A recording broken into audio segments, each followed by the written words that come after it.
നിങ്ങൾ ഉയരാൻ തുടങ്ങുമ്പോഴേ ആദ്യം ഉയരുന്നത് നിങ്ങളുടെ വിജയമല്ല, നിങ്ങളെ കുറിച്ചുള്ള ശബ്ദമായിരിക്കും. ഈ സിംഹയെ കാട്ടിലൂടെ നടക്കുന്നത് നിങ്ങൾ ശ്രദ്ധിച്ചിട്ടുണ്ടോ? അതിന്റെ പിന്നിലെ ഒരു കൂട്ടം കുറുക്കന്മാര് എപ്പോഴും ഉണ്ടാവും. കുറച്ച് അകലം പാലിച്ചുകൊണ്ട് അവരെ കുരയ്ക്കാനും പ്രകോപിപ്പിക്കാനും ശ്രമിക്കും. പക്ഷേ സിംഹം ഒരിക്കലും നിൽക്കയില്ല, തിരിഞ്ഞു നോക്കിയില്ല. അതെന്തുകൊണ്ടാ? കാട്ടിലെ രാജാവ് അതാണെന്ന് അതിനറിയാം. അത് ആരെയും ബോധിപ്പിക്കേണ്ട ആവശ്യമില്ല.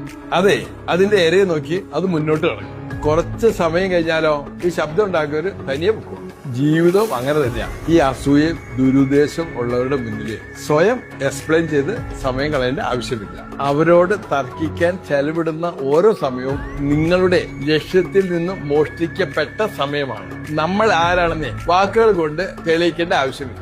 ലക്ഷ്യം എവിടെയാണോ അത് മാത്രം നോക്കിയിട്ട് മുന്നോട്ട് നടക്കുക. നിങ്ങൾക്ക് പകരം നിങ്ങളുടെ വിജയം സംസാരിക്കട്ടെ.